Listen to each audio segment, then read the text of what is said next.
Welcome back. You're listening to the discussion Information Governance, Putting the Teeth into Records Management, sponsored by Iron Mountain Government Services on federalnewsradio.com and 1500 AM. I'm your host, Jason Miller. My guest is Michael Lewis, the Vice President and General Manager for Iron Mountain Government Services. Now, Michael, before break, we're talking about what the problem is and some of the challenges agencies face up against information governance was one of the big ones. Well, another one that you brought up that I wanted to touch upon was this idea of workflow and policy. I think those need to change as people understand why they need to process records in a different way. Talk a little bit about what you're seeing from your government clients in terms of how they're addressing those two issues. Sure. So agencies are taking direction on policy from NARA. So NARA's mission, if you will, is to establish policy to also provide oversight of permanent records, and they leave it up to the agencies in terms of how they interpret that and how do they comply with some of the guidance that's provided by NARA. So agencies are quite honestly struggling with some of the interpretations that are being directed downward, and so it's essentially caused some progress to be impeded in that respect. Some of the leaders that have evolved or emerged, if you will, have looked at it and said, we're gonna take a step forward. We'll validate with NARA, and then we'll move forward with our interpretation of the policy. And they're really starting to make some very, very good strides. When you say that they're struggling with interpretation of guidance, is that a place where OMB needs to step in and say, you need to do it this way, or this is what this means? Or is it just a matter of there is an interagency council, records management council there? I see NARA put out guidance all the time. They do training. Where's the disconnect, you think? Yeah, I think it's just in more communication, just like anything else. I think the agencies and NARA need to get together on a more frequent basis and also bring industry into those discussions so that best practices can be discussed and implemented across agencies. I think that's a good way for the interpretation issue to kind of go away, if you will, and nullify itself so that people can start to make progress. And the industry role, I think, is sometimes overlooked by the government side. And I know maybe put you in a tough spot to talk about your clients, right. But in a sense, you guys are the ones that are being hired to do whatever needs to get done many times. So to bring in a system or help establish governance or do some consulting or whatever it is, if you're not involved in that conversation, then you're kind of it's always that game of telephone, which we know how that ends. Exactly. Well, I think the earlier agencies do their market research, look to see what is commercial best practices, how can they apply many of those same principles that industry does, commercial industry does, in the banking and the finance industry that's out there. They can start to take advantage of that and accelerate the transformation as both physical and digital records come together. Do you get a sense that industry, generally speaking, not just the government industry, but industry is ahead of government when it comes to records management? Or because they're not under the same mandates and same requirements, though there is Sarbanes-Oxley, so we know what that is. Do you get a sense that they understand this concept of how to manage records a little better? Yeah, I think they do for a couple reasons, and some are just simplistic, if you will. It's a question of dedicating resources in the commercial industries, if you will. So the banking industry, obviously the legal industry, and corporate America, if you will, has dedicated resources, if you will, for this purpose, to manage records and to do it in a compliant fashion because it has financial impact on the performance of the firms. In the federal government, up until a point where there is a legal matter, federal records really is secondary in most people's thought process or priorities, if you will. Although recently we're starting to see this issue rise as a prominent issue with some of the breaches that we've experienced, unfortunately, and as information and records have moved from a physical to an electronic, we've now said, now we've got to protect that information, or private information, medical information, and frankly, agency information needs to be protected in a pragmatic fashion. The one area that I'm seeing the government really jump forward on, and I think you brought this up earlier, and you kind of talked a little bit about it just now, is when you talk about commercial companies understanding the value of the data, the value of the records. And earlier you spoke about how agencies, not just for legal reasons, or FOIA reasons, but for mission reasons of connecting those dots of saying, well, we see this trend here, we see this trend there, and those are records, and then we can bring them together, we can make better decisions. So records aren't just records, but records are actually data, and data is used to make decisions. Talk a little bit about that other challenge that agencies face. So I think you're hitting on something that is the next frontier, and that's essentially making it machine readable, if you will, so that it can be the metadata can be utilized and looking for trends, opportunities, gaps, and so on and so forth.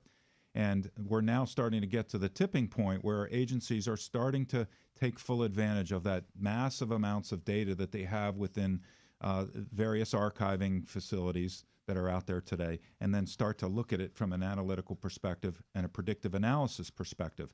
And it depending on the agency's mission, they may be able to improve safety, reduce cost, provide open government that from a financial perspective. So we're starting to see benefits of use of that data to take it as something very useful for agencies and citizens. Let's go down that path now, because we talked a lot about the problems. Let's talk about the solutions. What does a good records management setup look like in the federal government? So I think, again, a comprehensive records management program, number one, starts with people, that the agency realizes the value of the information and brings together, if you will, records officers and information technology. So they're at the table. The various stakeholders come together to discuss, how do we solve this problem? How do we bring this information, and how do we harness it? So I think as a baseline, it's inventory, it's mapping, it's workflow, it's delineating the information of all the various types of records and information that exists within the agency, and then starting to put it in a cohesive manner and storing it in the most economical manner. That's really what a good agency looks like from an information records. They also typically will make a very good investment in an enterprise content management system, so it can manage both physical and electronic records. And then finally, they will give their people the skills needed to manage, if you will, in this converged world that we're all experiencing. So there's a lot of examples out there of people who don't do things well. Can you give me an example maybe of an agency that's doing it better than others? And maybe if you can't be specific, you can just maybe give me the broad sense of why this agency or organization is working well. Why does it work well for them? Sure. So without being specific, let's talk about a large civilian agency that is highly decentralized, probably 16 to 18 subcomponents, all doing their own thing from a records management system. What I saw was the CIO take a leadership role and bring various stakeholders together, the sub-CIOs, if you will, pre-FITARA, and come together and share information about their challenges. And what they found, quite honestly, was there was some similarities and there were some differences in the way they approached records management. And when they looked at their current costs, they did a business case, a fundamental, foundational business case, and they said, if we could provide a shared service across the agency, could we get an economy of scale across all of our subcomponents? And clearly, by offering this shared service, putting a contract vehicle in place, they were able to offer a shared set of services across all the components. So consequently, at the individual component level, costs went down, there was consistency of implementation and policy across the agency, and when they came to the table, they started to share best practices about workflow and efficiencies, and how do I convert perhaps a physical process or a physical form into an electronic form. So all of a sudden, they started to make progress in terms of meeting multiple presidential directives. And at the end of the day, that agency is running much more efficiently from a cost perspective. And frankly, they're now starting to leverage the information that exists within the data. And you named all the things that have to happen, right? Information governance, leadership, big one, right? Somehow there's a resources issue that's brought together, whether it's from the CIO or every agency looking at how much money they're spending. That's the business case side. And then the final piece is the savings and the benefits. They saw real savings and benefits. Whether you can talk to this one use case or generally speaking, it's not necessarily always the money issue, but money is the first thing that gets people's kind of antenna up. What other savings and benefits are you talking about here? Well, footprint savings, number one. So they were also undergoing a reduce their footprint. So they were taking their workspace, they were consolidating remote offices all into one unified location or campus environment. So they were able to reduce that footprint by taking records, physical records, and either digitizing them, destroying them, or taking them off-site to industry to store them without taking up precious real estate at the agency level. So that's a huge in and of itself. Did they get other CIOs on board from your perspective or from your experience because they could say, well, we could save 10% or 20% or whatever the percentage was? Or was there something else that really got people, that got their attention? I think it's a combination of two areas. So financially, certainly got their attention because they were under incredible budget scrutiny. In this case, this civilian agency had a reduction of 4 or 5% year over year. They were operating in a CR. This was a couple years ago, and that was probably the number one motivating factor. And then secondarily, they were under frequent or dynamic FOIA requests. So they were being asked by the public to provide information, and there were several examples where they could not produce it in a timely fashion.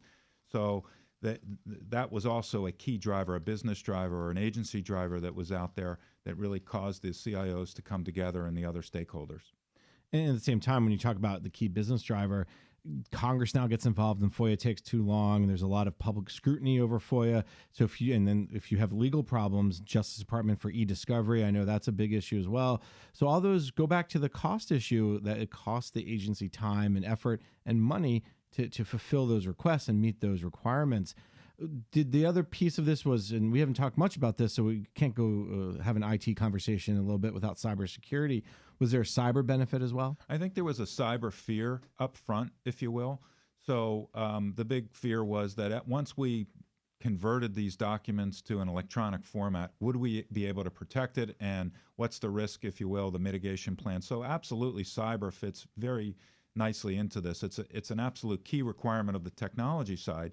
And frankly, they also needed to find a way that they could place this in an archive that was well protected. And so with a cloud-first policy that was out there, they also stored this information in a cloud. They started out with email in the cloud to meet the 2016 December deadline that we have upon us. And then secondarily, they're building a platform, if you will, for other records as they meet the 2019 deadline of the presidential directive. And those are all coming very quickly. We know that just next month, the email records are coming up. The interesting thing about cyber, you also have the privacy side and you also have the open government side. So they're being pulled, and it's almost like that three-legged stool. You got to have all three legs, otherwise you tilt in one way or the other. Clearly. And do the agencies get that, or they are just so focused on cybersecurity that they're a little worried about the open government side? No, they want to comply, but I think they are worried about this keeping things in balance, if you will, because of the different stakeholders that are involved in cybersecurity. Federal security officers are now a key stakeholder at that table, so they're involved early in the identification, the baselining, and the solutioning that the pathway that the agency's going on. Mike, this has been a fascinating conversation. We're almost out of time, though, but I always like to get some good advice. You know, no agency is starting at 0 when it comes to records management. We know that, but no agency is also at 10. So how do you get from whether you're 1 or 3 or 5? How do you get to 10? What's some logical advice that you like to give to your clients? I think it starts with leadership. So there needs to be someone within the agency who is a sponsor of this, someone who has overall responsibility and can see the value, if you will, of the information. So I think it starts with leadership. The second area is leverage industry. Industry best practices is a great way for the agency to conduct market research, to basically see what their peers have done and also see what commercial industry has done, who were faced with many of the same practices. And then finally, continue to share best practices across the agencies. There's incredible amount of great business cases, use cases across agencies that can be shared and leveraged across the United States government. Do you get a sense that the communication, whether it's agency to agency or industry to agency, has gotten better as we get closer to this December deadline? I think it has. I think it has elevated the conversation to senior levels, and senior executives are talking to other senior executives on how are they solving these same challenges that they have, whether it's competing directives or the budget constraints. When you talk with clients and when you go to, for instance, use case studies or use cases and show them to other clients, are they focused on the budget side first, or are they focused on what first? What really gets them kind of motivated to talk more? I think it's protecting the information, number one, and then secondarily, it's the financial business case, which is a clear-cut business case. Once they're able to put it on a napkin, put some numbers to paper, if you will, it's a clear business case that shows a return on investment. And I think that's key. I mean, you brought up a couple good points. The freeze the footprint, the reduce the footprint piece, the cyber piece, and then obviously moving to cloud. And then just the idea of collecting all this paper and storing the paper and understanding the paper. I had an opportunity once several years ago to go see NARA's archives. Now, those are historical documents in and of itself. Those aren't just quote unquote records, but I could just imagine there was just felt like miles of warehouse space in the bottom of their agency headquarters. I imagine that every agency has that, and you make that case to say, hey, you could get rid of all this. You could put people down here or put something more important down here. Right. That's the low-hanging fruit that you mentioned earlier in our discussion. And frankly, they can eliminate that space that's out there, and they can either leverage industry, and for their permanent records, they should take advantage of what NARA has to offer from a permanent records perspective. They can basically check the box on multiple measurements, if you will, on their scorecard to really help protect and basically make the information available, which all along has been a dichotomy and a challenge for agencies to achieve. And we know agencies have already started. They just have to kind of add some more momentum to it. So hopefully our conversation will help them get a little motivated and get going. That's all the time we have for today. You've been listening to our discussion, Information Governance, Putting the Teeth into Records Management, sponsored by Iron Mountain Government Services on federalnewsradio.com and 1500 AM. I'd like to thank my guest today, Michael Lewis, the Vice President and General Manager for Iron Mountain Government Services. I'm your host, Jason Miller. For more on this discussion, visit federalnewsradio.com and search Information Management Month. On behalf of Iron Mountain Government Services, thank you for joining us.